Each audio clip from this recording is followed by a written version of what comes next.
Hi hello friends, ಎಲ್ಲರಿಗೂ upcoming officer ಅಡ್ಡಾಗೆ ಸ್ವಾಗತ ಸುಸ್ವಾಗತ. ಇವತ್ತಿನ ವಿಡಿಯೋದಲ್ಲಿ ಭಾರತದ ಭೂಗೋಳಶಾಸ್ತ್ರ, ಅದರಲ್ಲಿ ಪ್ರಮುಖವಾಗಿ ಭಾರತದ ಕರಾವಳಿ ರಾಜ್ಯಗಳು ಮತ್ತು ಪ್ರಮುಖ ಪ್ರಧಾನ ಬಂದರುಗಳ ಬಗ್ಗೆ ಈ ತರಗತಿಯನ್ನು ನೋಡೋಣ ಬನ್ನಿ. ಭಾರತದ ಕರಾವಳಿ ರಾಜ್ಯಗಳು. ಭಾರತದಲ್ಲಿ 9 ರಾಜ್ಯಗಳು ಕರಾವಳಿ ತೀರವನ್ನು ಹೊಂದಿವೆ. ಭಾರತದಲ್ಲಿ 9 ರಾಜ್ಯಗಳು ಕರಾವಳಿ ತೀರವನ್ನು ಹೊಂದಿವೆ. ಅದರಲ್ಲಿ ಪ್ರಮುಖವಾಗಿ ನಾವು ಬಂದರುಗಳನ್ನು ಪಶ್ಚಿಮ ಕರಾವಳಿ ಅಥವಾ ಪೂರ್ವ ಕರಾವಳಿ ಎಂದು ನಾವು ವಿಂಗಡಿಸಿಕೊಳ್ಳೋಣ. ಪಶ್ಚಿಮ ಕರಾವಳಿ, ಪೂರ್ವ ಕರಾವಳಿ. ಪಶ್ಚಿಮ ಕರಾವಳಿ, ಪೂರ್ವ ಕರಾವಳಿ. ನಮ್ಮ ಭಾರತ ದೇಶವು ಒಂದು ಪರ್ಯಾಯ ಪ್ರಸ್ಥಭೂಮಿಯಾಗಿದ್ದು ದ್ವೀಪ ರಾಷ್ಟ್ರವೆಂದು ಕರೆಯುತ್ತೇವೆ. ಪಶ್ಚಿಮ ಕರಾವಳಿ ಮೊದಲನೆಯದಾಗಿ ಗುಜರಾತ್, ಎರಡನೇದ್ದು ಮಹಾರಾಷ್ಟ್ರ, ಮೂರನೇದ್ದು ಗೋವಾ, ನಾಲ್ಕನೇದ್ದು ನಮ್ಮ ಹೆಮ್ಮೆ ನಮ್ಮ ನಾಡು ಕರ್ನಾಟಕ, ಐದನೇದ್ದು ಕೇರಳ. ಈ ಎಲ್ಲ ರಾಜ್ಯಗಳು ಪಶ್ಚಿಮ ಕರಾವಳಿಯಲ್ಲಿ ಕಂಡುಬರುತ್ತವೆ. ಅದೇ ರೀತಿ ನೋಡುವುದಾದರೆ ಪೂರ್ವ ಕರಾವಳಿಯಲ್ಲಿ ಮೊದಲಿನಿಂದ ನೋಡುವುದಾದರೆ ಪಶ್ಚಿಮ ಬಂಗಾಳ, ಎರಡನೇದ್ದು ಒಡಿಸ್ಸಾ, ಮೂರನೇದ್ದು ಆಂಧ್ರ ಪ್ರದೇಶ್, ನಾಲ್ಕನೇದ್ದು ತಮಿಳುನಾಡು. ಭಾರತದ ಕರಾವಳಿ ತೀರವನ್ನು ಹೊಂದಿದ ಈ 9 ರಾಜ್ಯಗಳು ನಮ್ಮ ಎಲ್ಲ ಸ್ಪರ್ಧಾತ್ಮಕ ಪರೀಕ್ಷೆಗಳಿಗೆ ಉಪಯೋಗವಾಗುವಂತೆ ಬಹುಮುಖ್ಯವಾದ ಅಂಶಗಳನ್ನು ಮುಂದೆ ತಿಳಿದುಕೊಳ್ಳೋಣ ಬನ್ನಿ. ಗುಜರಾತ್ 1600 ಕಿಲೋಮೀಟರ್ ಕರಾವಳಿ ತೀರವನ್ನು ಹೊಂದಿದೆ. 1600 ಕಿಲೋಮೀಟರ್ ಕರಾವಳಿ ತೀರವನ್ನು ಹೊಂದಿದೆ. ಅದೇ ಥರ ಗೋವಾ 100 ಕಿಲೋಮೀಟರ್ ಕರಾವಳಿ ತೀರವನ್ನು ಹೊಂದಿದೆ. ಅದೇ ನಮ್ಮ ರಾಜ್ಯವು ಕೂಡ ಒಂದು ಕರಾವಳಿ ರಾಜ್ಯವಾಗಿರುವುದರಿಂದ ನಮ್ಮ ರಾಜ್ಯವು 320 ಕಿಲೋಮೀಟರ್ ಕರಾವಳಿ ತೀರವನ್ನು ಹೊಂದಿದೆ. ಇದೇ ಥರ ನೋಡೋದಾದರೆ ಆಂಧ್ರ ಪ್ರದೇಶ್ 1000 ಕಿಲೋಮೀಟರ್ ಕರಾವಳಿ ತೀರವನ್ನು ಹೊಂದಿದೆ. ಇದರಲ್ಲಿ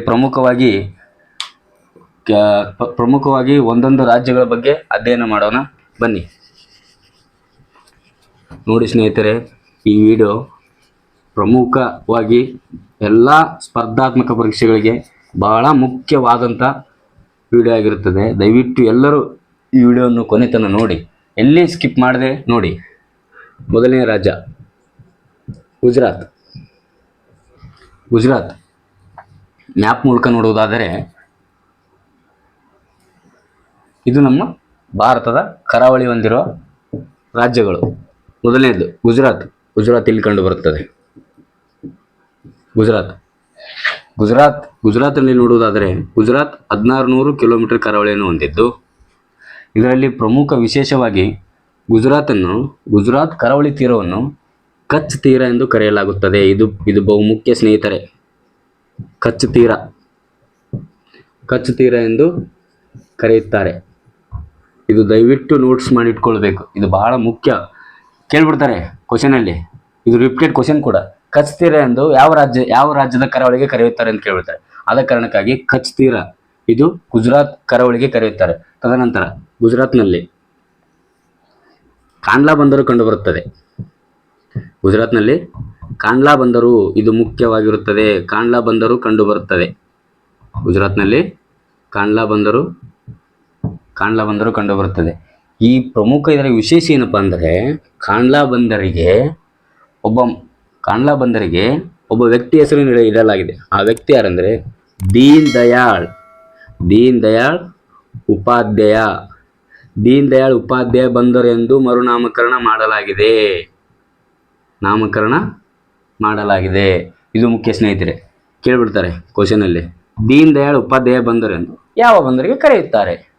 ಇದಕ್ಕೆ ಸರಿಯಾದ ಉತ್ತರ ಕಾಂಡ್ಲಾ ಬಂದರಿಗೆ. ಇದು ಬಹುಮುಖ್ಯ ಸ್ನೇಹಿತರೆ. ಕಾಂಡ್ಲಾ ಬಂದರು ನಾವು ಇದೇ ಥರ ನೋಡಬೇಕಾದ್ರೆ ಗುಜರಾತ್ ಕರಾವಳಿಯಲ್ಲಿ ಇನ್ನೊಂದು ಬರುತ್ತೆ, ಅಲಾಂಗ್ ಬಂದರು ಎಂದು. ಯಾವುದು? ಅಲಾಂಗ್. ಅಲಾಂಗ್ ಬಂದರು ಕಂಡು ಬರುತ್ತದೆ. ಅಲಾಂಗ್ ಬಂದರು ಇದರ ವಿಶೇಷತೆ ಏನಪ್ಪಾ ಅಂದರೆ, ಅಲಾಂಗ್ ಬಂದರು ಇದು ಹಡಗು ಕಟ್ಟೆ ಒಡೆಯುವ ಎಂದು ಕರೆಯುತ್ತಾರೆ. ಹಡಗು ಕಟ್ಟೆ ಒಡೆಯುವುದೆಂದು ಕರೆಯುತ್ತಾರೆ. ಅಂದರೆ ಈಗ ಭಾರತದ ನೌಕಾನೆಲೆ ಆಗಿರ್ಬೋದು, ಭಾರತದ ಸಮುದ್ರಯಾನದಲ್ಲಿ ಹಡಗುಗಳನ್ನು ತಯಾರು ಮಾಡಿರ್ತಾರಲ್ಲ, ಆ ಹಡಗುಗಳು ಅವಧಿ ಮುಗಿದ ನಂತರ ಆ ಹಡಗುಗಳನ್ನು ತಂದು ಈ ಬಂದರಿನಲ್ಲಿ ಅದನ್ನು ಒಡೆದು ಬೇರೆ ಬೇರೆ ಮುಂದೆ ಅದು ಉಪಯುಕ್ತವಾಗುವಂತೆ ಅದನ್ನು ಬಳಸುತ್ತಾರೆ. ಅದಕ್ಕೆ ಹಡಗು ಕಟ್ಟೆ ಬಂದರು ಎಂದು ಕರೆಯುತ್ತಾರೆ. ಇದು ಬಹುಮುಖ್ಯ ಸ್ನೇಹಿತರೆ, ಇದನ್ನು ನೆನ್ಪಿಟ್ಕೊಳ್ಳಿ. ಇದೇ ಥರ ನೋಡುವುದಾದರೆ ನಮ್ಮ ಗುಜರಾತ್ 1600 ಕಿಲೋಮೀಟರ್ ಕರಾವಳಿ ತೀರವನ್ನು ಹೊಂದಿದೆ. ಇದು ಮುಖ್ಯ. 3 ಸ್ಟಾರ್ ಹಾಕೊಳ್ಳಿ ಇದಕ್ಕೆ. ಇದು ಮುಖ್ಯ. ಇದು ಅತಿ ಉದ್ದವಾದ ಕರಾವಳಿಯನ್ನು ಹೊಂದಿದೆ. ಅತಿ ಉದ್ದವಾದ ಕರಾವಳಿಯನ್ನು ಹೊಂದಿದೆ. ಅತಿ ಉದ್ದವಾದ ಕರಾವಳಿಯನ್ನು ಹೊಂದಿದೆ. ಈ ಗುಜರಾತ್ ಕರಾವಳಿ ತೀರದಲ್ಲಿ ನಾವು ಪ್ರಮುಖ ಇಷ್ಟು ಪಾಯಿಂಟ್ಸ್ ಅನ್ನು ನೋಡಿದ್ದೇವೆ. ಇದರ ನಂತರ ಮುಂದೆ ಮಹಾರಾಷ್ಟ್ರ ರಾಜ್ಯದ ಬಗ್ಗೆ ತಿಳ್ಕೊಳ್ಳೋಣ. ನೋಡಿ ಸ್ನೇಹಿತರೆ, ನಮ್ಮ ಎಲ್ಲ ಸ್ಪರ್ಧಾತ್ಮಕ ಪರೀಕ್ಷೆಗಳಿಗೆ ಭಾರತದ ಕರಾವಳಿ ಯಾವುದೇ ಎಕ್ಸಾಮ್ ತಗೊಳ್ಳಿ, ನೀವು ಯಾವುದೇ ಎಕ್ಸಾಮ್ ತಗೊಳ್ಳಿ, ಅದರಲ್ಲಿ ಒಂದು ಅಂಕ ಅಥವಾ ಒಂದು ಪ್ರಶ್ನೆ ಈ ಟಾಪಿಕ್ ಸಂಬಂಧಪಟ್ಟಂಗೆ ಬಂದೇ ಬರಲೇಬೇಕು. ಕರಾವಳಿ ರಾಜ್ಯಗಳು ಅಂದರೆ ಅಷ್ಟು ಪ್ರಮುಖ. ಯಾಕಂದರೆ ನಮ್ಮ ದೇಶ ಅಭಿವೃದ್ಧಿಗೊಳ್ಳಲು ಅದು ಬಹಳ ಪಾತ್ರವನ್ನು ವಹಿಸುತ್ತದೆ, ಕರಾವಳಿ ರಾಜ್ಯಗಳಂದರೆ. ಯಾಕಂದರೆ ನಮ್ಮ ದೇಶ ಆಗಲಿ ಬೇರೆ ದೇಶದಿಂದ ವಹಿವಾಟು ನಡಿಬೇಕಂದ್ರೆ ಸಮುದ್ರಯಾನ ಮೂಲಕ ಅತಿ ಬೇಗ ವಹಿವಾಟು ನಡೀತದೆ ಮತ್ತು ಕಡಿಮೆ ಖರ್ಚು ಕೂಡ ಅದು. ಹೀಗಾಗಿ ಜಾಸ್ತಿ ಸರಕು ಸಾಗಣೆಯನ್ನು ಕರಾವಳಿ ಮೂಲಕ ನಡೆಸುವುದರಿಂದ ಕರಾವಳಿ ಅಭಿವೃದ್ಧಿ, ಯಾವ ದೇಶ ಕರಾವಳಿ ಹೊಂದಿರುತ್ತದೆ ಆ ದೇಶ ಶ್ರೀಮಂತ ಸ್ಥಾನದಲ್ಲಿ ಮುಂದಿರುತ್ತದೆ. ಇದು ನೆನಪಿಟ್ಕೊಳ್ಳಿ. ನೆಕ್ಸ್ಟ್ ನಾವು 2ನೇ ರಾಜ್ಯ ನೋಡುವುದಾದರೆ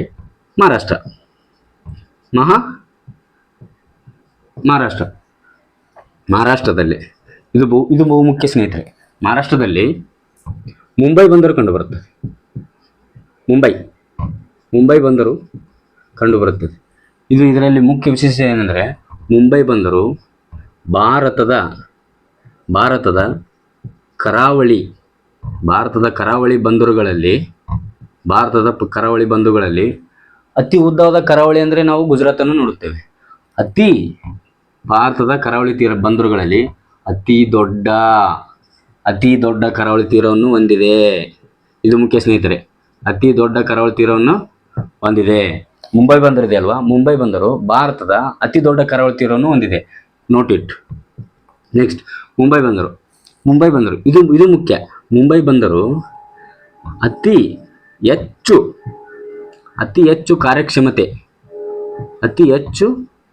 ಕಾರ್ಯಕ್ಷಮತೆಯನ್ನು ಅಥವಾ ಬಿಸಿಯೆಸ್ಟ್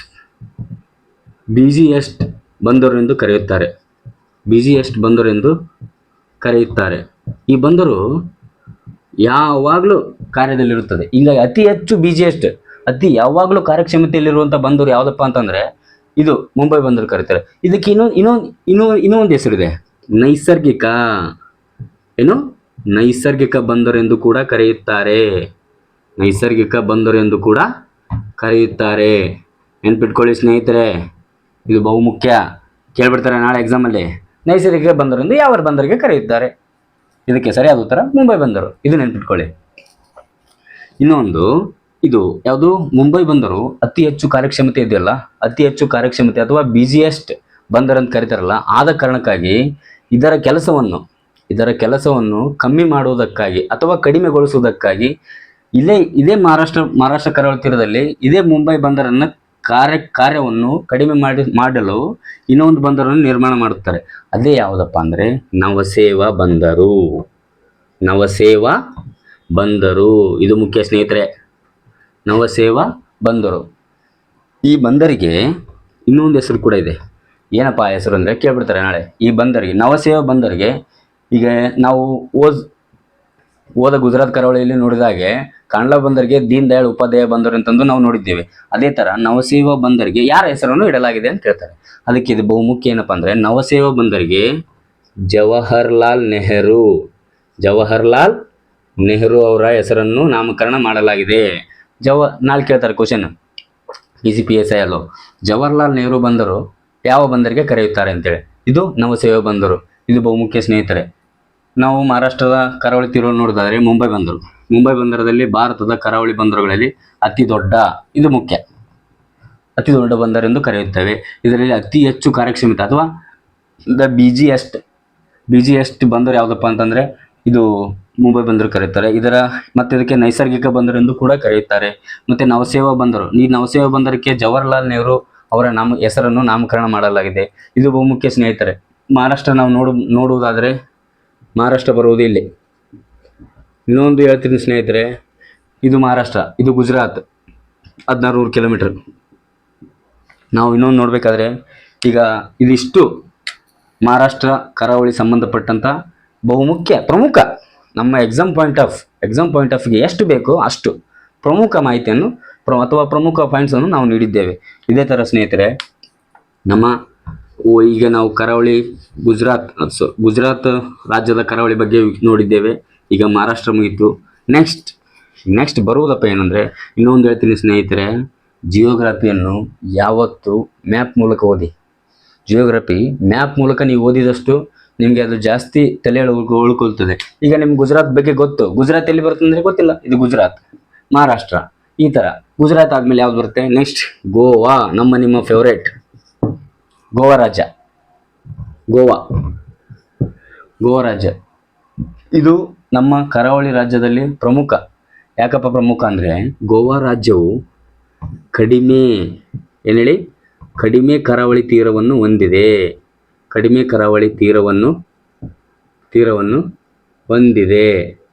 ಎಷ್ಟು ಕಿಲೋಮೀಟ್ರಪ್ಪ? ನಾವು ಅತಿ ಉದ್ದವಾದ ಕರಾವಳಿ ಅಂದರೆ ಗುಜರಾತ್ ನೋಡಿದ್ವಿ.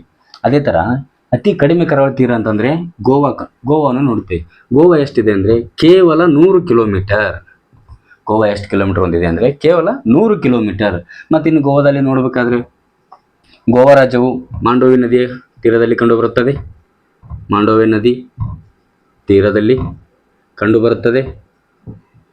ಮತ್ತು ಈ ಮಾಂಡೋವಿ ನದಿಗೆ ದೂದ್ಸಾಗರ್ ಜಲಪಾತ ಕೂಡ ಕಂಡುಬರುತ್ತದೆ. ದೂದ್ಸಾಗರ್ ಜಲಪಾತ ಕೂಡ ಕಂಡುಬರುತ್ತದೆ. ಮತ್ತು ಗೋವಾದಲ್ಲಿ ಪ್ರಮುಖ ಬಂದರು ಯಾವುದಪ್ಪ ಅಂದರೆ ಮರ್ಮ್ ಗೋವಾ ಬಂದರು. ಇದು ಪ್ರಮುಖ ಸ್ನೇಹಿತರೆ. ಮರ್ಮ್ ಗೋವಾ ಬಂದರು ಪ್ರಮುಖವಾಗಿ ಕಾರ್ಯನಿರ್ವಹಿಸುತ್ತದೆ. ನಾವು ಆಗಲೇ ನೋಡಬೇಕಾದ್ರೆ ಗುಜರಾತಲ್ಲಿ ಕಾಂಡ್ಲಾ ಬಂದರು ಪ್ರಮುಖ, ಮಹಾರಾಷ್ಟ್ರದಲ್ಲಿ ಮುಂಬೈ ಬಂದರು ಪ್ರಮುಖ. ಅದೇ ರೀತಿ ಗೋವಾದಲ್ಲಿ ಮರ್ಮ್ ಗೋವಾ ಬಂದರು ಪ್ರಮುಖವಾಗಿದೆ. ಇನ್ನು ನಾವು ಮುಂದೆ ನೋಡಬೇಕಾದ್ರೆ ಗೋವಾ ರಾಜ್ಯಗಳ ಸಂಬಂಧಪಟ್ಟಂತೆ ಮುಂದೆ ನಾವು ಇದೇ ಥರ ವಿಡಿಯೋ ಮಾಡ್ಕೊತಾ ಹೋಗೋಣ. ಆವಾಗ ನಾವು ರಾಜ್ಯಗಳ ಸಂಬಂಧಪಟ್ಟಂಥ ವಿಡಿಯೋಗಳನ್ನು ನೋಡೋಣ. ನಾವು ಈ ವಿಡಿಯೋದಲ್ಲಿ ಮೊದಲೇ ಹೇಳಿರೋ ಥರ ರಾಜ್ಯಗಳು ಅಂದರೆ ಕರಾವಳಿ ಸಂಬಂಧಪಟ್ಟ ಮಾಹಿತಿಯನ್ನು ಮಾತ್ರ ನಾವು ನಿಮಗೆ ಈ ವಿಡಿಯೋದಲ್ಲಿ ತಿಳಿಸುತ್ತೇವೆ. ಇದು ಗೋವಾ ರಾಜ್ಯದ ಬಗ್ಗೆ ನೋಡಿದ್ದೇವೆ. ಇದು ಗೋವಾ ರಾಜ್ಯ ಆಯಿತು. ನಾವು ಈಗ ಗುಜರಾತ್ ಮುಗಿಸಿದ್ವಿ, ಮಹಾರಾಷ್ಟ್ರ ಮುಗೀತು, ಗೋವಾ ಮುಗೀತು. ನೆಕ್ಸ್ಟ್ ನಿಮ್ಮ ಎಲ್ಲರ ನೆಚ್ಚಿನ ನಾಡು, ನಮ್ಮ ಹೆಮ್ಮೆಯ ನಾಡು, ನಮ್ಮ ತಾಯ್ನಾಡು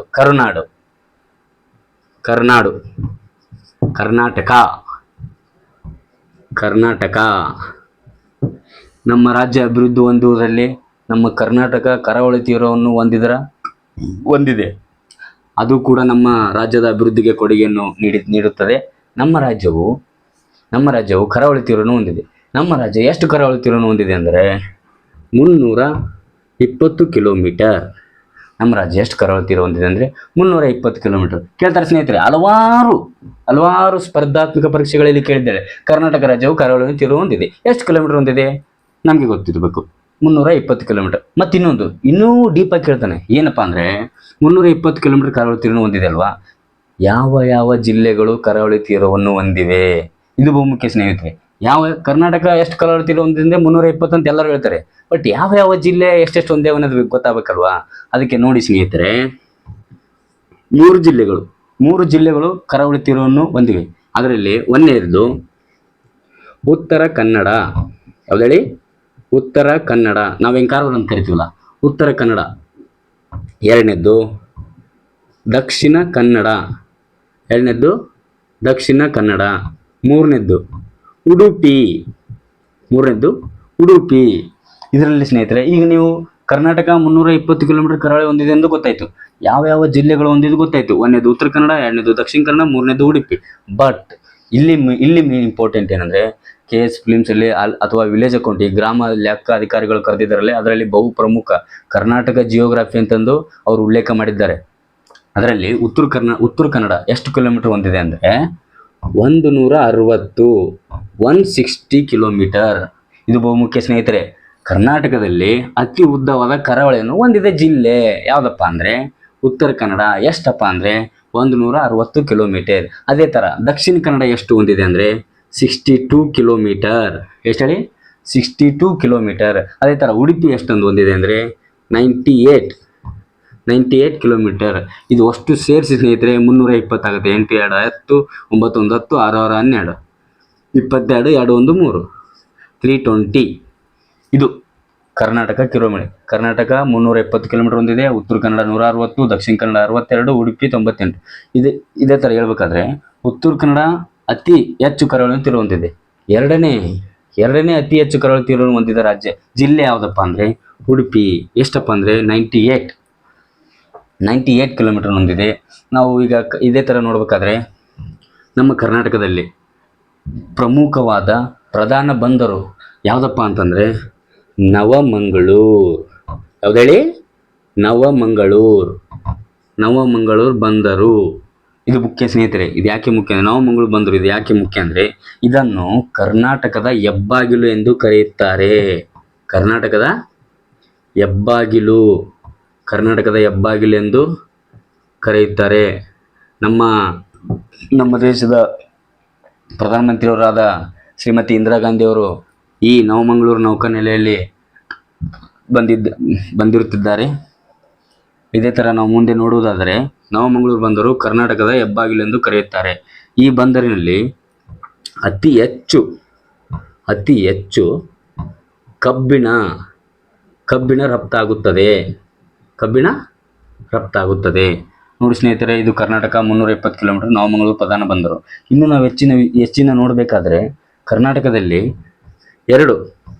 ನಮ್ಮ ಭಾರತದಲ್ಲಿ 12 ಕರಾವಳಿ ಬೀಚ್ಗಳಿಗೆ ಬ್ಲೂ ಟ್ಯಾಗ್ ಸಿಕ್ಕಿದೆ. ಅದರಲ್ಲಿ ನಮ್ಮ ಕರ್ನಾಟಕದ 2, ಅದು ನಮ್ಮ ಹೆಮ್ಮೆ. ಕರ್ನಾಟಕದಲ್ಲಿ ಎರಡು ಕರಾವಳಿ ತೀರೆಗೆ ಬ್ಲೂ ಫ್ಲ್ಯಾಗ್ ಸಿಕ್ಕಿದೆ. ಒಂದನೇದ್ದು ಕಾಸರಗೋಡು. ಯಾವ್ದು ಸ್ನೇಹಿತರೆ? ಕಾಸರಗೋಡು. ಎರಡನೇದ್ದು ಪಡುಬಿದ್ರಿ. ಒಂದನೇದು ಕಾಸರಗೋಡು, ಎರಡನೇದು ಪಡುಬಿದ್ರಿ. ಕಾಸರಗೋಡು ಕಂಡು ಬರೋದು ದಕ್ಷಿಣ ಕನ್ನಡದಲ್ಲಿ, ಪಡುಬಿದ್ರಿ ಕಂಡು ಬರುವುದು ಉಡುಪಿಯಲ್ಲಿ. ಈ ಮುಂದಿನ ತರಗತಿಯಲ್ಲಿ ನಾವು ಭಾರತದಲ್ಲಿ ಪಡೆದುಕೊಂಡಂಥ ಬ್ಲೂ ಫ್ಲ್ಯಾಗ್ ಬಗ್ಗೆ ನೋಡೋಣ. ಈಗ ಈ ವಿಡಿಯೋಗೆ ಬನ್ನಿ. ಕಾಸರಗೋಡು ಇದು ದಕ್ಷಿಣ ಕನ್ನಡದಲ್ಲಿ ಕಂಡುಬರುತ್ತದೆ. ಪಡುಬಿದ್ರಿ ಉಡುಪಿ. ಇವೆರಡು ನಮ್ಮ ಕರ್ನಾಟಕದ ಬ್ಲೂ ಫ್ಲ್ಯಾಗ್ ಪಡೆದ ಕರಾವಳಿ ತೀರಗಳು. ಇದು ಬಹುಮುಖ್ಯ. ಇದು ಹಲವಾರು ಎಕ್ಸಾಮ್ ಪಾಯಿಂಟ್ ಆಫ್ ಕೇಳಿದ್ದಾನೆ. ಇದು ಮೋಸ್ಟ್ ಇಂಪಾರ್ಟೆಂಟ್ ಸ್ನೇಹಿತರೆ. ಇದು ನೋಟ್ ಮಾಡಿ ಇಟ್ಕೊಳ್ಳಿ. ಇದೇ ಥರ ನಾವು ಮುಂದೆ ನೋಡಬೇಕಾದ್ರೆ ಕರ್ನಾಟಕದಲ್ಲಿ ಕಾರವಾರ ಬೀಚ್ ಇದೆ, ಗೊತ್ತಾ? ಕಾರವಾರ ಬೀಚ್ ಇದು ಉತ್ತರ ಕನ್ನಡದಲ್ಲಿ ಕಾರವಾರ ಬೀಚ್ಗೆ ಇದಕ್ಕೆ ಏನೆಂದು ನಾಮಕರಣ ಮಾಡಿದ್ದಾರೆ ಅಂದರೆ ರವೀಂದ್ರನಾಥ್ ಟ್ಯಾಗೋರ್ ಅವರ ಹೆಸರನ್ನು ಇಡಲಾಗಿದೆ. ಇದು ಮುಖ್ಯ ಸ್ನೇಹಿತರೆ. ಕ್ವಶನ್ ಹೆಂಗೆ ಕೇಳ್ತಾನೆ ಅಂದರೆ ರವೀಂದ್ರನಾಥ್ ಟ್ಯಾಗೋರನ್ನು ಯಾವ ಕರಾವಳಿ ತೀರಿಗೆ ಅಥವಾ ಯಾವ ಬೀಚ್ಗೆ ಇಡಲಾಗಿದೆ ಅಂದರೆ ಕಾರವಾರ ಬೀಚ್ಗೆ ರವೀಂದ್ರನಾಥ್ ಟ್ಯಾಗೋರ್ ಅವರ ಹೆಸರನ್ನು ಇಡಲಾಗಿದೆ. ಇದು ನಮ್ಮ ಕರ್ನಾಟಕ ರಾಜ್ಯ ಸಂಬಂಧಪಟ್ಟಂತೆ, ಕರಾವಳಿಗೆ ಸಂಬಂಧಪಟ್ಟಂತೆ ಬಹುಮುಖ್ಯವಾಗಿ ಇಷ್ಟು ಅಂಶಗಳನ್ನು ನಾವು ನೆನಪಲ್ಲಿಟ್ಟುಕೊಳ್ಳಬೇಕು ಸ್ನೇಹಿತರೆ. ಇದು ನಮ್ಮ ಕರ್ನಾಟಕ ರಾಜ್ಯದ ಕರಾವಳಿ ತೀರದ ಬಗ್ಗೆ ಪ್ರಮುಖ ಮಾಹಿತಿ ಆಯಿತು. ನಾವು ಮೊದಲೇ ಥರ ಹೇಳಬೇಕಾದ್ರೆ ಗುಜರಾತ್ ಆಯಿತು, ಮಹಾರಾಷ್ಟ್ರ ಆಯಿತು, ಗೋವಾ ಆಯಿತು, ನಮ್ಮ ಈಗ ಕರ್ನಾಟಕ ಆಯಿತು. ನೆಕ್ಸ್ಟ್ ಯಾವುದಪ್ಪ ಅಂದರೆ ಕರ್ನಾಟಕ ಮ್ಯಾಪಲ್ಲಿ ಕಂಡು ಬರ್ತದೆ. ಎಷ್ಟಂದರೆ 320 kilometre. Goa 100 kilometre. Next Kerala. Next ನಾವು ರಾಜ್ಯಗಳ ಬಗ್ಗೆ ಒಂದೊಂದು ಕರಾವಳಿ ರಾಜ್ಯಗಳ ಬಗ್ಗೆ ಹೇಳ್ಕೊತ ಬಂದ ಹಾಗೆ ಫಸ್ಟ್ ಗುಜರಾತ್ ಆಯಿತು, ಮಹಾರಾಷ್ಟ್ರ, ಗೋವಾ, ಕರ್ನಾಟಕ, ಕೇರಳ. 5ನೇದ್ದು ಕೇರಳ. ಇದು ಒಂದು ಭಾರತದ ಕರಾವಳಿ ತೀರವಾಗಿರುತ್ತದೆ. ಕೇರಳದಲ್ಲಿ ನಮ್ಮ ಕೇರಳ ರಾಜ್ಯದಲ್ಲಿ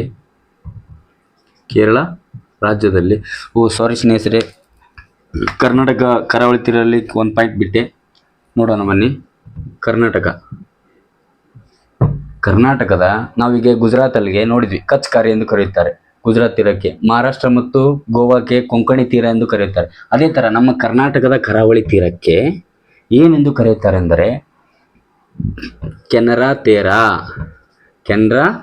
ತೀರ ಅಥವಾ ಮ್ಯಾಕ್ರಲ್ ತೀರ ಎಂದು ಕರೆಯುತ್ತಾರೆ. ಇದು ಮುಖ್ಯ ಸ್ನೇಹಿತರೆ. ನಾಳೆ ಕೇಳ್ತಾರೆ ಕರ್ನಾಟಕದ ಕರಾವಳಿ ತೀರಕ್ಕೆ ಏನೆಂದು ಕರೆಯುತ್ತಾರೆ. ಮ್ಯಾಕ್ರಲ್ ತೀರ ಎಂದು ಕರೆಯುತ್ತಾರೆ. ಇನ್ನೊಂದು, ಮ್ಯಾಕ್ರಲ್ ತೀರ ಎಂದು ಯಾಕೆ ಕರೆಯುತ್ತಾರೆ? ಮ್ಯಾಕ್ರಲ್ ಅಂದರೆ ಏನು? ಮ್ಯಾಕ್ರಲ್ ಎಂದರೆ, ಇದು ಮುಖ್ಯ ಸ್ನೇಹಿತರೆ, ನೋಟ್ ಮಾಡಿಟ್ಕೊಳ್ಳಿ. ಮ್ಯಾಕ್ರಲ್ ಎಂದರೆ ಇದು ಒಂದು ಮೀನಿನ ತಳಿಯ ಹೆಸರು. ಇದು ಮುಖ್ಯ ಸ್ನೇಹಿತರೆ.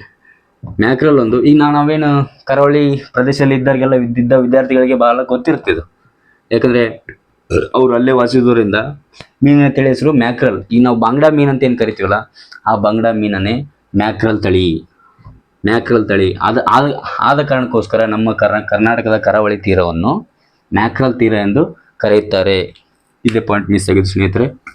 ನೆಕ್ಸ್ಟ್ ನಾವು ಮುಂದಿನ ರಾಜ್ಯಕ್ಕೆ ನೋಡೋಣ. ಅದೇ ಯಾವುದಪ್ಪ ಅಂದರೆ ಕೇರಳ ಪ್ರಮುಖವಾಗಿ ನಮ್ಮ ಎಕ್ಸಾಮ್ ಪಾಯಿಂಟ್ ಆಫ್ ಏನಪ್ಪ ಅಂದರೆ ಮಲಬಾರ್ ತೀರ ಕಂಡುಬರುತ್ತದೆ. ಮಲಬಾರ್ ತೀರ ಕಂಡುಬರುತ್ತದೆ. ಮತ್ತು ನಾವು ಹಿಂದೆ 1498ರಲ್ಲಿ ನಿಮಗೆಲ್ಲ ಗೊತ್ತಿರೋ ಥರ ವಾಸ್ಕೋ ಡಿ ಗಾಮ ಕೇರಳದ ಕಲ್ಲಿಕೋಟೆಗೆ ಈ ತೀರದ ಮೂಲಕನೇ ನಮ್ಮ ಭಾರತವನ್ನು ಆಗಮಿಸಿದ್ದು ಕೇರಳ ರಾಜ್ಯ. ಮತ್ತು ಇನ್ನೊಂದು ಇದರಲ್ಲಿ ಪ್ರಮುಖ ಅಂಶ ಏನಂದರೆ ನೈಋತ್ಯ ಮಾನ್ಸೂನ್ ಮುಹೂರ್ತಗಳು ಬರ್ತಾವಲ್ಲ, ನೈಋತ್ಯ ಮಾನ್ಸೂನ್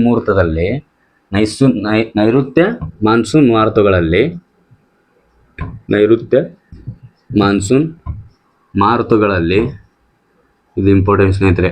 ಯಾಕಂದರೆ ನೈಋತ್ಯ ಮಾನ್ಸೂನ್ ಮಾರುತಗಳು ಯಾವಾಗ ಬರ್ತಾವೆ ಅಂದರೆ ಜೂನ್ 1ಕ್ಕೆ ಆಗಮಿಸ್ತವೆ. ಎಲ್ಲಿ ಆಗಮಿಸ್ತಂತಂದರೆ ಕೇರಳಕ್ಕೆ ಆಗಮಿಸ್ತವೆ. ಬಟ್ ಇಲ್ಲಿ ಕ್ವಶನ್ ಏನಪ್ಪ ಅಂದರೆ ನೈಋತ್ಯ ಮಾನ್ಸೂನ್ ಮಾರುತಗಳು ಮೊದಲ ಯಾವ ಕರಾವಳಿಗೆ ಮಳೆಯನ್ನು ಬೀಳಿಸುತ್ತವೆ? ನೈಋತ್ಯ ಮಾನ್ಸೂನ್ ಮಾರುತಗಳು ಯಾವ ಕರಾವಳಿಗೆ ಮೊದಲು ಮಳೆಯನ್ನು ಸುರಿಸುತ್ತವೆ ಎಂದರೆ ಅದೇ ನಮ್ಮ ಕೇರಳದ ಕರಾವಳಿ ತೀರಕ್ಕೆ ಮಳೆಯನ್ನು ಮೊದಲು ಸುರಿಸುತ್ತವೆ. ಇದು ಮುಖ್ಯ ಸ್ನೇಹಿತರೆ. ಈಗ ನಾವು ಪಶ್ಚಿಮ ಕರಾವಳಿಗೆ ಸಂಬಂಧಪಟ್ಟಂಥ 5 ರಾಜ್ಯದ ಕರಾವಳಿ ತೀರದ ಬಗ್ಗೆ ನಮ್ಮ ಎಕ್ಸಾಮ್ ಪಾಯಿಂಟ್ ಆಫ್ ಎಷ್ಟು ಅಂದರೆ ನಾವು ಎಕ್ಸಾಮ್ ಪಾಯಿಂಟ್ ಆಫ್ ನೋಡಿದ್ವಿ. ಒಂದನೇದು ಗುಜರಾತ್ ನೋಡಿದ್ವಿ, ಎರಡನೇದು ಮಹಾರಾಷ್ಟ್ರ ನೋಡಿದ್ವಿ, ಗೋವಾ ನೋಡಿದ್ವಿ, ಕರ್ನಾಟಕ, ಕೇರಳ. ನೆಕ್ಸ್ಟ್ ಪೂರ್ವ ಕರಾವಳಿ ಬಗ್ಗೆ ಅಧ್ಯಯನ ಮಾಡೋಣ. ಪಶ್ಚಿಮ ಕರಾವಳಿ, ಪೂರ್ವ ಕರಾವಳಿ ಎಂದು ವಿಂಗಡಣೆ ಮಾಡಿ ನಿಮಗೆ ಈ ತರಗತಿಯಲ್ಲಿ ಮಾಹಿತಿಯನ್ನು ತಿಳಿಸುತ್ತಿದ್ದೇನೆ. ಈಗ ಪೂರ್ವ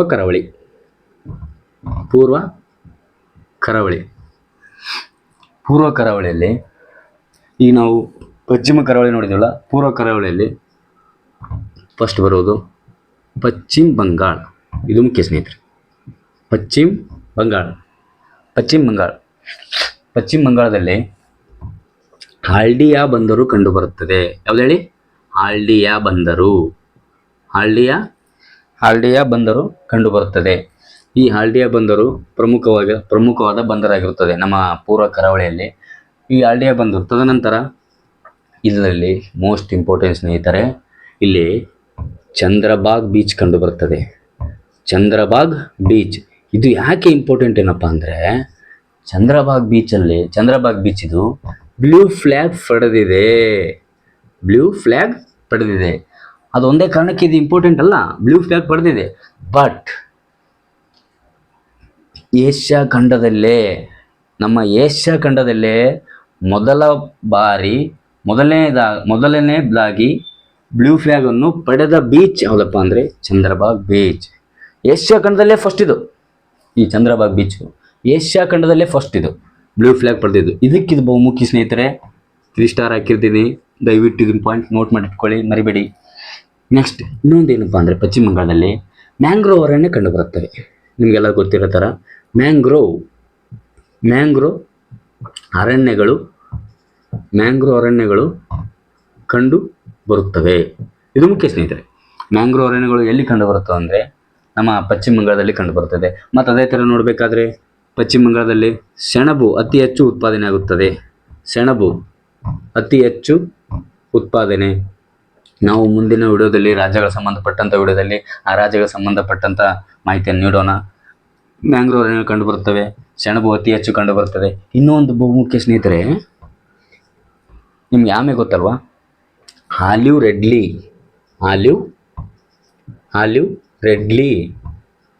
ರೆಡ್ಲಿ ಆಮೆಗಳು ಅತಿ ಹೆಚ್ಚಾಗಿ ಈ ನಮ್ಮ ಪಶ್ಚಿಮ ಬಂಗಾಳ ಕರಾವಳಿ ತೀರದಲ್ಲಿ ಕಂಡುಬರುತ್ತವೆ. ಅದರ ಸಂತತಿಯನ್ನು ಈ ನಮ್ಮ ಕರಾವಳಿ ತೀರದಲ್ಲಿ ಅಭಿವೃದ್ಧಿಗೊಳಿಸುತ್ತವೆ. ಮತ್ತು ನಾವು ಇದೇ ಥರ ನೋಡಬೇಕಾದ್ರೆ ಪಶ್ಚಿಮ ಬಂಗಾಳದಲ್ಲಿ ಹಳ್ಳಿಯ ಬಂದರು ಕಂಡು ಬಂತು. ಚಂದ್ರಬಾಗ್ ಬೀಚ್ ಬ್ಲೂ ಫ್ಲ್ಯಾಗ್ ಏಷ್ಯಾ ಖಂಡದಲ್ಲಿ ಫಸ್ಟ್ ಪಡೆದಿದೆ. ಮತ್ತು ಮ್ಯಾಂಗ್ರೋವ್ ಅರಣ್ಯಗಳು ಕಂಡುಬರುತ್ತವೆ. ಸೆಣಬು ಅತಿ ಹೆಚ್ಚು ಉತ್ಪಾದನೆ ಆಗುತ್ತವೆ. ಆಲಿವ್ ರೆಡ್ಲಿ ಆಮೆಗಳು ಇದು ಮುಖ್ಯ ಸ್ನೇಹಿತರೆ, ನೋಟ್ ಆನ್ ಇಟ್, ಕಂಡುಬರುತ್ತದೆ. ಈ ನಾವು ಪೂರ್ವ ಕರಾವಳಿಯಲ್ಲಿ ಮೊದಲನೇ ರಾಜ್ಯವನ್ನು ನೋಡಿದ್ದೇವೆ, ಅದು ಪಶ್ಚಿಮ ಬಂಗಾಳ. ಚಂದ್ರಬಾಗ್ ಬೀಚ್ ಮೋಸ್ಟ್ ಇಂಪಾರ್ಟೆಂಟ್, ಯಾಕಂದರೆ ಏಷ್ಯಾ ಖಂಡದಲ್ಲಿನೇ ಫಸ್ಟ್ ಬ್ಲೂ ಫ್ಲ್ಯಾಗ್ ಪಡೆದ ಬೀಚ್ ಅದು. ನೆಕ್ಸ್ಟ್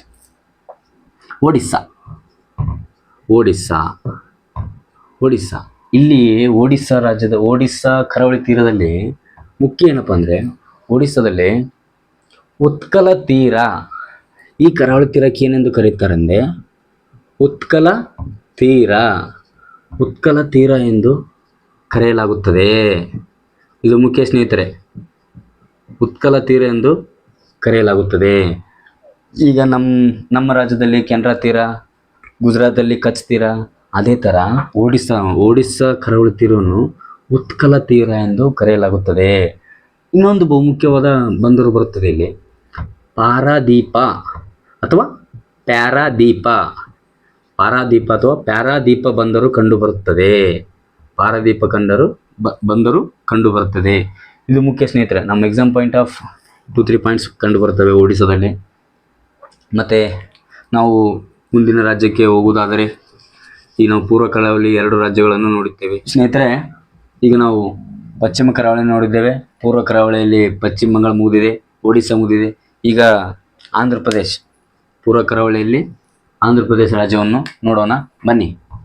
ಆಂಧ್ರ ಪ್ರದೇಶ್, ಇದರಲ್ಲಿ ಬಹುಮುಖ್ಯವಾದ ಅಂಶ ಏನಪ್ಪ ಅಂದರೆ ಆಂಧ್ರ ಪ್ರದೇಶ್ ರಾಜ್ಯವು, ಆಂಧ್ರ ಪ್ರದೇಶ್ ಕರಾವಳಿ ರಾಜ್ಯವು ಇದು ಅತಿ ಉದ್ದವಾದ ಎರಡನೇ ಕರಾವಳಿ ತೀರವನ್ನು ಹೊಂದಿದೆ. ಇದು ಮುಖ್ಯ ಸ್ನೇಹಿತರೆ. ನಾವು ಅತಿ ಉದ್ದವಾದ ಕರಾವಳಿ ಅಂದರೆ ಗುಜರಾತ್, ಅತಿ ಉದ್ದವಾದ 2ನೇ ಕರಾವಳಿ ಅಂದರೆ ನಮ್ಮ ಆಂಧ್ರ ಪ್ರದೇಶ್. ಎಷ್ಟಪ್ಪ ಅಂದರೆ 1,000 ಕಿಲೋಮೀಟರ್. ನೆಕ್ಸ್ಟ್ ಆಂಧ್ರ ಪ್ರದೇಶದ ಕರಾವಳಿ ತೀರದಲ್ಲಿ ಬಹುಮುಖ್ಯವಾಗಿ ಬರುವಂಥ ಅಂಶ ಏನಪ್ಪ ಅಂದರೆ ವಿಶಾಖಪಟ್ಟಣಂ ಬಂದರು. ಇದು ಇಂಪಾರ್ಟೆಂಟ್. ಯಾಕಪ್ಪ ಅಂದರೆ ವಿಶಾಖಪಟ್ಟಣಂ ಬಂದರು ಅತಿ ಆಳವಾದ ಬಂದರಾಗಿರುತ್ತದೆ. ಇದು ಮುಖ್ಯ ಸ್ನೇಹಿತರೆ. ಇದು ಮೋಸ್ಟ್ ಇಂಪಾರ್ಟೆಂಟ್. ಹಳೆಯ ಸ್ಪರ್ಧಾತ್ಮಕ ಪರೀಕ್ಷೆಗಳಲ್ಲಿ ಕೇಳಿದ್ದಾರೆ, ಮುಂದೂ ಕೇಳ್ತಾರೆ. ಅದಕ್ಕೆ ದಯವಿಟ್ಟು ನೋಟ್ ಮಾಡಿ ಇಟ್ಕೊಳ್ಳಿ. ವಿಶಾಖಪಟ್ಟಣಂ ಬಂದರು ಇದೆಯಲ್ಲ, ಅದು ಅತಿ ಆಳವಾದ ಬಂದರಾಗಿರುತ್ತದೆ. ಮತ್ತು ಇದು ಅತಿ ಉದ್ದವಾದ 2ನೇ ಕರಾವಳಿ ತೀರವನ್ನು ಹೊಂದಿದ ರಾಜ್ಯ ಆಂಧ್ರ ಪ್ರದೇಶ್. 1,000 ಕಿಲೋಮೀಟರ್ ತೀರವನ್ನು ಹೊಂದಿದೆ. ಇದು ಎಕ್ಸಾಮ್ ಪಾಯಿಂಟ್ ಆಫ್ ನೋಡಬೇಕಾದ್ರೆ ಇದು ಆಂಧ್ರ ಪ್ರದೇಶದ ಕರಾವಳಿಯಲ್ಲಿ ಬಹುಮುಖ್ಯವಾದ ಅಂಶಗಳು. ಮತ್ತು ನಾವು ಇದೇ ಥರ ನೋಡಬೇಕಾದ್ರೆ ನೆಕ್ಸ್ಟು ಪೂರ್ವ ಕರಾವಳಿಯ ಮತ್ತೊಂದು ರಾಜ್ಯ ಅಥವಾ ಕೊನೆಯ ಕರಾವಳಿ ರಾಜ್ಯ ಯಾವುದಪ್ಪ ಅಂದರೆ ತಮಿಳುನಾಡು. 9ನೇ ಕರಾವಳಿ ರಾಜ್ಯ ಯಾವುದಂದರೆ ತಮಿಳುನಾಡು. ಇದು ಬಹುಮುಖ್ಯ. ತಮಿಳುನಾಡು, ಇಲ್ಲಿ ಟುಟುಕೋರಿಯನ್ ಬಂದರು ಕಂಡುಬರುತ್ತದೆ. ಟುಟುಕೋರಿಯನ್ ಬಂದರು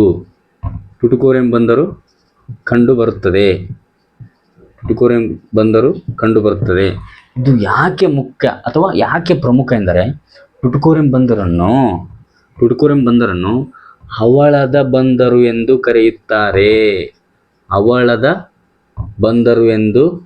ಕರೆಯುತ್ತಾರೆ. ಇದು ಮುಖ್ಯ ಸ್ನೇಹಿತರೆ, ಹವಳದ ಬಂದರು ಎಂದು ಕರೆಯುತ್ತಾರೆ. ಈಗ ಹಿಂಗೆ ಯಾಕೆ ಕರೀತಾರಪ್ಪ ಅಂದರೆ, ತಮಿಳುನಾಡು ಟುಟಿಕೋರಿನ್ ಬಂದರಲ್ಲಿ ಹವಳ ಅಥವಾ ಮುತ್ತು ರತ್ನಗಳನ್ನು ಅತಿ ಹೆಚ್ಚಾಗಿ ರಫ್ತು ಅಥವಾ ಆಮದನ್ನು ಮಾಡಿಕೊಳ್ಳಲಾಗುತ್ತದೆ. ಆದ ಕಾರಣಕ್ಕಾಗಿ ತಮಿಳುನಾಡಿನ ಟುಟಿಕೋರಿನ್ ಬಂದರನ್ನು ಹವಳದ ಬಂದರು ಎಂದು ಕರೆಯಲಾಗುತ್ತದೆ. ಇನ್ನೊಂದು ಪಾಯಿಂಟ್ ಏನಪ್ಪ ಅಂದರೆ, ಇಂಪಾರ್ಟೆಂಟ್ ಪಾಯಿಂಟ್, ತಮಿಳುನಾಡು ಬಂದರ, ತಮಿಳುನಾಡು ಕರಾವಳಿ ತೀರದಲ್ಲಿ ಅತಿ ಹೆಚ್ಚು ಚರ್ಮ ಅಥವಾ ಚರ್ಮದ ವಸ್ತುಗಳು ರಫ್ತಾಗುತ್ತವೆ. ಇದು ಬಹುಮುಖ್ಯ ಸ್ನೇಹಿತರೆ. ಇದೇ ಥರ ನಾವು ಇನ್ನೊಂದು ಪಾಯಿಂಟ್ ನೋಡೋದಾದರೆ, ತಮಿಳುನಾಡು ಇದು ಯಾಕೆ ಇಂಪಾರ್ಟೆಂಟ್ ಅಂದರೆ, ಈ ಪಾಯಿಂಟು ಭಾರತದ ಕರಾವಳಿ ರಾಜ್ಯಗಳಲ್ಲಿ 9 ಕರಾವಳಿ ರಾಜ್ಯಗಳಲ್ಲಿ ಒಂದು ಬಂದರು ಯಾವುದಪ್ಪ ಅಂದರೆ ಎನ್ನೋರ ಬಂದರು. ಇದು ಮುಖ್ಯ ಸ್ನೇಹಿತರೆ. ಇದು ಯಾಕೆ ಮುಖ್ಯ ಅಂದರೆ, ಎನ್ನೋರ ಬಂದರು ಇದು ಒಂದು ಖಾಸಗಿ ಒಡೆತನದಲ್ಲಿರುವ ಬಂದರು. ಭಾರತದ ಕರಾವಳಿಯಲ್ಲಿ ಏಕೈಕ ಖಾಸಗಿ ಬಂದರು ಯಾವುದಪ್ಪ ಅಂದರೆ ಅದೇ ಎನ್ನೋರ ಬಂದರು. ಇದಕ್ಕೆ ಒಂದು ಹೆಸರನ್ನು ನಾಮಕರಣ ಮಾಡಲಾಗಿದೆ. ಅದು ಯಾರ್ದಪ್ಪ ಹೆಸರು ಅಂತಂದರೆ, ಈಗ ನಾವು ಮೊದಲೇ ಥರ ನೋಡಿರಬೇಕಾದ್ರೆ ಕಾಂಡ್ಲಾ ಬಂದರಿಗೆ ದೀನ್ ದಯಾಳ್ ಉಪಾಧ್ಯಾಯ ಬಂದರು ಎಂದು ಹೆಸರಿಟ್ಟಿದ್ದಾರೆ. ನವಸೇವಾ ಬಂದರಿಗೆ ಜವಾಹರ್ಲಾಲ್ ನೆಹರು ಎಂದು ಹೆಸರಿಟ್ಟಿದ್ದಾರೆ. ಅದೇ ಥರ ಇದು ಕೂಡ ಎನ್ನೋರ ಬಂದರು, ಇದು ಖಾಸಗಿ ಬಂದರು. ಇದು ಮುಖ್ಯ, ಇದು ಖಾಸಗಿ ಬಂದರಾಗಿದೆ. ಇದಕ್ಕೆ ಒಬ್ಬ ವ್ಯಕ್ತಿ ಹೆಸರಿಟ್ಟಿದ್ದಾರೆ. ಆ ವ್ಯಕ್ತಿ ಯಾರಪ್ಪ ಅಂದರೆ ಕೆ ಕಾಮರಾಜ್. ಇದು ಮುಖ್ಯ, most important point of this in the Tamil Nadu state. K Kamaraj ಇದು ಎನ್ನೋರ ಖಾಸಗಿ ಬಂದರಾಗಿರುತ್ತದೆ. ಅದಕ್ಕೆ ಹೆಸರು ಯಾವುದಪ್ಪ ಅಂದರೆ ಕೆ ಕಾಮರಾಜ್. ಈ ಕೆ ಕಾಮರಾಜ್ ಅವರು ತಮಿಳ್ನಾಡಿನ ಮಾಜಿ ಮುಖ್ಯಮಂತ್ರಿ ಆಗಿರುತ್ತಾರೆ ಆ ಸಂದರ್ಭದಲ್ಲಿ. ಅದಕ್ಕಾಗಿ ಅವರ ಹೆಸರನ್ನು ಈ ಬಂದರಿಗೆ ಇಡಲಾಗಿರುತ್ತದೆ. ನೆಕ್ಸ್ಟ್,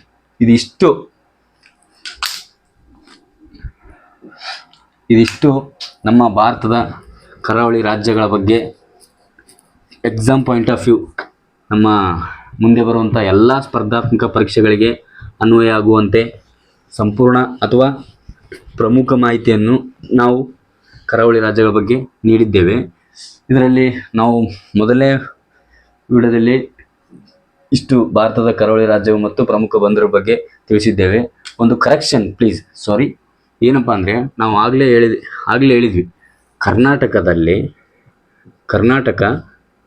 320 ಕಿಲೋಮೀಟರ್ ಕರಾವಳಿ ತೀರ ಹೊಂದಿದೆ. ಅದರಲ್ಲಿ 3 ಜಿಲ್ಲೆಗಳು ಹೊಂದಿವೆ ಅಂತ ಹೇಳಿದ್ವಿ.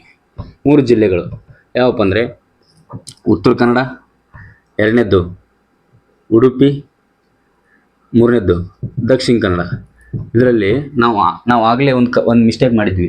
ಏನಪ್ಪ ಅಂದರೆ, Uttara Kannada 160 kilometre, Udupi 62 kilometre, Dakshina Kannada 68 kilometre, Dakshina Kannada 92 kilometre. ನಾವು ಇಂದಿನ ಸೆಕ್ಷನ್ನಲ್ಲಿ ಅಥವಾ ಕರ್ನಾಟಕ ರಾಜ್ಯಗಳ ಕರಾವಳಿ ಬಗ್ಗೆ ಹೇಳಬೇಕಾದ್ರೆ ನಾವು ಇದನ್ನು ಉಲ್ಟಾ ಹೇಳಿದ್ವಿ. ಉಡುಪಿ 92 ಕಿಲೋಮೀಟರ್ ಎಂದಿದ್ದೆ, ದಕ್ಷಿಣ ಕನ್ನಡ 68 ಇದೆ. ಅದಕ್ಕಾಗಿ ದಯವಿಟ್ಟು ಇದನ್ನು ಕರೆಕ್ಷನ್ ಮಾಡಿಕೊಳ್ಳಲಿ. ಮತ್ತು ಇದೇ ಥರ ಇದಿಷ್ಟು ಕರ್ನಾಟಕ ರಾಜ್ಯದ ಅಥವಾ ಭಾರತದ ಪ್ರಮುಖ ಬಂದರ ಬಗ್ಗೆ ನೋಡಿದ್ದೇವೆ. ಇನ್ನು ಫೈನಲ್ ಆಗಿ ಕೀ ಪಾಯಿಂಟ್ಸ್, ಒಂದು 10 ಕೀ ಪಾಯಿಂಟ್ಸ್ ಅಥವಾ 5 ಕೀ ಪಾಯಿಂಟ್ಸ್ ಹೇಳ್ತೇವೆ. ನಮ್ಮ ಭಾರತ ರಾಜ್ಯವು ಪ್ರಪಂಚದ ಪ್ರಮುಖ ಪರ್ಯಾಯ ಪ್ರಸ್ಥಭೂಮಿಗಳಲ್ಲಿ ಇದು ಒಂದು. ನಮ್ಮ ಭಾರತ 9 ಕರಾವಳಿಯನ್ನು ಸೇರಿಸಿದರೆ ಎಷ್ಟು ಕಿಲೋಮೀಟರ್ ಆಗುತ್ತೆ ಅಂದರೆ 6100. ಇದು ಏನಪ್ಪ ಅಂದರೆ 9 ರಾಜ್ಯಗಳ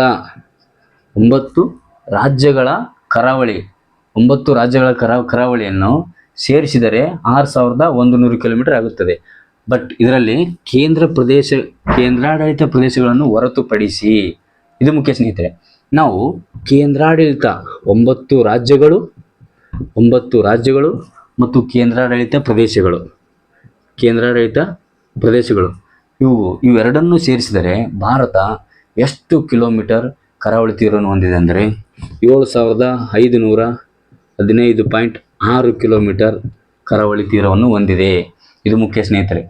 ಈಗ ಬಟ್ ಇದು ಎಲ್ಲರಿಗೂ ಗೊತ್ತು, ರಾಜ್ಯಗಳು ಎಷ್ಟು ಹೊಂದಿದೆ ಅಂತ ಗೊತ್ತು, ಕರಾವಳಿ ಕೇಂದ್ರಾಡಳಿತ ಪ್ರದೇಶ ಸೇರಿಸಿ ಎಷ್ಟಾಗುತ್ತೆ ಅಂತಲೂ ಗೊತ್ತು. ಬಟ್ ಇಲ್ಲಿ ಪ್ರಮುಖ ಅಂಶ ಏನಂದರೆ ಕೇಂದ್ರಾಡಳಿತ ಪ್ರದೇಶ ಇದೆ ಅಲ್ವಾ, ಎಷ್ಟು ಕೇಂದ್ರಾಡಳಿತ ಪ್ರದೇಶಗಳು ಕರಾವಳಿ ತೀರ ಹೊಂದಿವೆ, ಇದು ಮುಖ್ಯ ಸ್ನೇಹಿತರೆ. ಹೇಳ್ತೀನಿ ನೋಡಿ. ಒಂದನೇ ಕೇಂದ್ರಾಡಳಿತ ಪ್ರದೇಶ ದಾದ್ರಾ ಮತ್ತು ನಗರ್ ಹವೇಲಿ ಮತ್ತು ದಿಯು ದಮನ್. ಇವೆರಡು, ಇದು ಒಂದು ಬೇರೆ ಇತ್ತು, ಇದೊಂದು ಬೇರೆ ಇತ್ತು. ಬಟ್ ಇವಾಗ ಎರಡು ಸೇರಿ ಒಂದೇ ಕೇಂದ್ರಾಡಳಿತ ಪ್ರದೇಶ ಎಂದು ಕರೆದಿದ್ದಾರೆ. ಇದು ಒಂದು ಕೇಂದ್ರಾಡಳಿತ ಪ್ರದೇಶ ಆಯಿತು. ಎರಡನೇದ್ದು ನಿಮಗೆ ಗೊತ್ತಿರೋ ಹಾಗೆ ಪಾಂಡಿಚೇರಿ ಅಥವಾ ಪುದುಚೇರಿ. ಮತ್ತು ಮೂರನೇದ್ದು ಲಕ್ಷದ್ವೀಪ. ನಾಲ್ಕನೇದ್ದು ಅಂಡಮಾನ್ ಮತ್ತು ನಿಕೋಬಾರ್. ಇವು ನಾಲ್ಕು ಕೇಂದ್ರಾಡಳಿತ ಪ್ರದೇಶಗಳು ಕರಾವಳಿ ತೀರವನ್ನು ಹೊಂದಿದೆ. ಇದು ಮೋಸ್ಟ್ ಇಂಪಾರ್ಟೆಂಟ್ ಸ್ನೇಹಿತರೆ. ಯಾಕೆಂದರೆ ಎಷ್ಟು ಕಿಲೋಮೀಟರ್ ಅಂತ ಗೊತ್ತು, ಎಷ್ಟು ಕೇಂದ್ರಾಡಳಿತ ಪ್ರದೇಶವನ್ನು ಬಿಟ್ಟು ಹೊರತುಪಡಿಸಿ ಎಷ್ಟಂದರೆ 6100, ಕೇಂದ್ರಾಡಳಿತ ಪ್ರದೇಶವನ್ನು ಹಿಡಿದು ಎಷ್ಟಂದರೆ 7515.6 ಕಿಲೋಮೀಟರ್. ಬಟ್ ಕೇಂದ್ರಾಡಳಿತ ಪ್ರದೇಶವನ್ನು ಹಿಡಿದು ಅದು ಯಾವ ಕೇಂದ್ರಾಡಳಿತ ಪ್ರದೇಶಗಳು ಕರಾವಳಿ ತೀರ ಹೊಂದಿವೆ ಅಂದರೆ ದಾದ್ರಾ ಮತ್ತು ನಗರ್ ಹವೇಲಿ, ಪಾಂಡಿಚೇರಿ ಅಥವಾ ಪುದುಚೇರಿ, ಲಕ್ಷದ್ವೀಪ, ಅಂಡಮಾನ್ ನಿಕೋಬಾರ್. ಇದಿಷ್ಟು ಪ್ರಮುಖ ನಮ್ಮ ಕರಾವಳಿ ರಾಜ್ಯಗಳು ಸಂಬಂಧಪಟ್ಟಂತೆ ಪ್ರಮುಖ ಸಂಕ್ಷಿಪ್ತ ಮಾಹಿತಿಯನ್ನು ಎಕ್ಸಾಮ್ ಪಾಯಿಂಟ್ ಆಫ್ ಎಷ್ಟು ಬೇಕು ನಿಮಗೆ. ಎಕ್ಸಾಮ್ ನಾಳೆ ಮುಂದಿನ ಸ್ಪರ್ಧಾತ್ಮಕ ಪರೀಕ್ಷೆಗಳು, ಈಗ KS ಕಾಲ್ಫಾರ್ಮ್ ಇದೆ, PDO ಇದೆ, ವಿಲೇಜ್ ಅಕೌಂಟ್ ಇದೆ, ಇವಕ್ಕೆಲ್ಲ ಅನ್ವಯ ಆಗುವಂತೆ ನಮಗೆ ನಿಮ್ಮ ಎಕ್ಸಾಮ್ಗೆ ಅನುಕೂಲವಾಗುವಂತೆ ನಾವು ಕರಾವಳಿ ರಾಜ್ಯಗಳ ಬಗ್ಗೆ ನೋಡಿದ್ದೇವೆ. ಈಗ ನಿಮಗೆ ಮ್ಯಾಪ್ ಮೂಲಕ ಕೆಲವೊಂದಿಷ್ಟು ಪ್ರಮುಖ ಅಂಶಗಳನ್ನು ತಿಳಿದುಕೊಳ್ಳೋಣ. ಬನ್ನಿ ನೋಡಿ ಸ್ನೇಹಿತರೆ, ಇದು ನಮ್ಮ ಮೊದಲನೇ ವಿಡಿಯೋ ಆಗಿರುತ್ತದೆ. ಇನ್ನೂ ನಿಮ್ಮ ಸಹಕಾರ ನಮಗೆ ಹೀಗೆ ಇದ್ದರೆ ನಾವು ಇನ್ನೂ ಹಲವಾರು ತರಗತಿಗಳನ್ನು ಮಾಡಲಿದ್ದೇವೆ. ನಿಮ್ಮ ಮುಂದಿನ ಹುದ್ದೆಗೆ ಸಂಬಂಧಪಟ್ಟಂಥ ಅನುಕೂಲಕ್ಕಾಗಿ ಭಾರತದ ಕರಾವಳಿ ರಾಜ್ಯಕ್ಕೆ ಸಂಬಂಧಪಟ್ಟಂಥ ಸಂಕ್ಷಿಪ್ತ ಮಾಹಿತಿ ನಾಳೆ ನಿಮ್ಮ ಮುಂದಿನ, ಈಗ ವಿಲೇಜ್ ಅಕೌಂಟ್ ಕಾಲ್ಫಾರ್ಮ್ ಇದೆ, KS ಇದೆ, PDO ಇದೆ, FDA, STA ಹಾಗೂ ಇನ್ನಿತರ SSC ಗೌರ್ಮೆಂಟ್ ಸಂಬಂಧಪಟ್ಟಿದ್ದಾಗಲಿ ಇನ್ನೂ ಹೆಚ್ಚಿನ ಹುದ್ದೆಗಳು ಕಾಲ್ಫಾರ್ಮ್ ಆಗಲಿವೆ. ಅದಕ್ಕೆ ನಮ್ಮ ಅಪ್ಕಮಿಂಗ್ ಆಫೀಸರ್ ಅಡ್ಡಾಗೆ ದಯವಿಟ್ಟು ಎಲ್ಲರೂ ಸಬ್ಸ್ಕ್ರೈಬ್ ಮಾಡಿ, ಬೆಲ್ ಐಕನ್ ಕ್ಲಿಕ್ ಮಾಡಿ, ಸಪೋರ್ಟ್ ಮಾಡೋದನ್ನು ಮರಿಬೇಡಿ. ನಿಮ್ಮ ಸಪೋರ್ಟ್ ನೀವು ನಮಗೆ ಸಪೋರ್ಟ್ ನೀಡಿ. ಇದಿಷ್ಟು ನಮ್ಮ ಕರಾವಳಿ ರಾಜ್ಯಗಳ ಸಂಬಂಧಪಟ್ಟಂಥ ವಿಡಿಯೋ ಆಗಿರುತ್ತದೆ. ದಯವಿಟ್ಟು ಎಲ್ಲರಿ ಮಿಸ್ಟೇಕ್ ಇದ್ದಲ್ಲಿ ಕಮೆಂಟ್ ಮೂಲಕ ನೀವು ದಯವಿಟ್ಟು ತಪ್ಪದೇ ತಿಳಿಸಿ. ನಾವು ಮುಂದಿನ ವಿಡಿಯೋದಲ್ಲಿ ಅದನ್ನು ಸರಿಪಡಿಸಿಕೊಂಡು ನಿಮಗೆ ವಿಡಿಯೋವನ್ನು ನೆಕ್ಸ್ಟ್ ಮುಂದಿನ ತರಗತಿಯಲ್ಲಿ ಸಿಗುತ್ತೇವೆ. ಜೈ ಹಿಂದ್, ಜೈ ಕರ್ನಾಟಕ ಮಾತೆ. ಎಲ್ಲರಿಗೂ ನಮಸ್ಕಾರ.